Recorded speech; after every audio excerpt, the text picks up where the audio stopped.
मानव अधिकारों का वर्गीकरण कीजिए। Semester 3 political science MIC MDC का ये बहुत ही ज़्यादा इम्पोर्टेंट सवाल है, जिसे मैं आपको एक ऐसे नोट्स के साथ समझाऊंगा जिसको आप हूबहू अपने एग्जाम में लिख सकते हैं। अगर मेरा ये नोट्स आपके लिए हेल्पफुल हुआ तो मेरे चैनल को सब्सक्राइब करें, वीडियो को अधिक से अधिक लाइक एंड शेयर करें।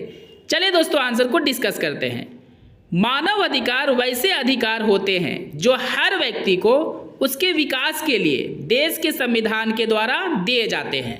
ऐसा इसलिए दोस्तों क्योंकि बिना अधिकार के किसी भी मानव का विकास नहीं हो सकता है, और देश में अगर मानव का ही विकास नहीं होगा तो देश का विकास होना संभव ही नहीं है। इसलिए देश का संविधान सभी मानव को किसी न किसी रूप में अधिकार देते हैं ताकि वे अपना विकास कर सकें।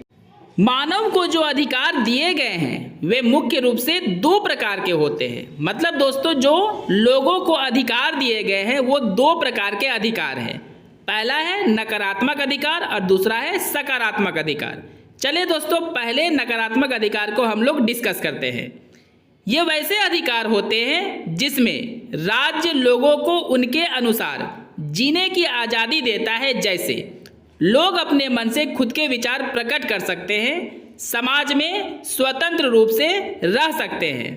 मतलब बहुत ही आसान सा है दोस्तों। नकारात्मक अधिकार के द्वारा सभी लोगों को अपने अपने मन की बातों को कहने की आज़ादी दी जाती है और लोगों को कैसे जीना है यह भी अधिकार उन्हें दी जाती है ताकि लोग अपने अनुसार अपना जीवन जी सकें।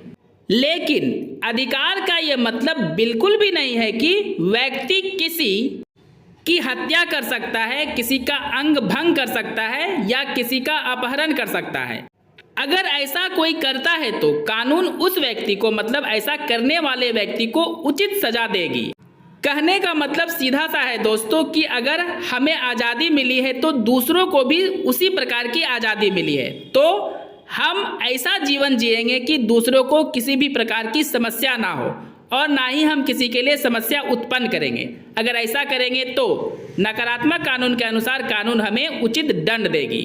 आई होप दोस्तों आपको नकारात्मक अधिकार अच्छे से समझ में आ गया होगा। तो चलिए हम लोग सकारात्मक अधिकार को डिस्कस करते हैं। इस अधिकार का सीधा सा मतलब है कि राज्य लोगों के लिए वे सारी सुविधा उपलब्ध करवाए जिसे पाकर लोग एक अच्छा जीवन जी सके। राज्य का सीधा सा मतलब है दोस्तों सरकार अपने राज्य के लोगों के लिए वे सारी सुविधा उपलब्ध करवा दे, यानी उसे दिला दे, ताकि लोग एक अच्छा जीवन जी सके, एक स्वस्थ जीवन जी सके। चलिए इसे उदाहरण से समझते हैं।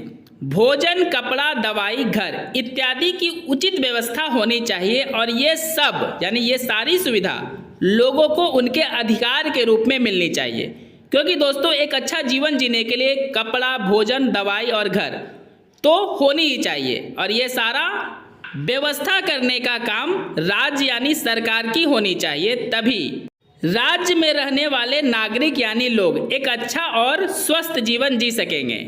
आई होप दोस्तों सकारात्मक अधिकार क्या होती है यह भी आपको अच्छे से समझ में आ गया होगा। अगर मेरा ये नोट्स आपके लिए हेल्पफुल हुआ है और आपको इसी तरह का नोट्स चाहिए तो सब्सक्राइब करके जुड़ जाए मेरे चैनल के साथ और वीडियो को अधिक से अधिक लाइक एंड शेयर करें।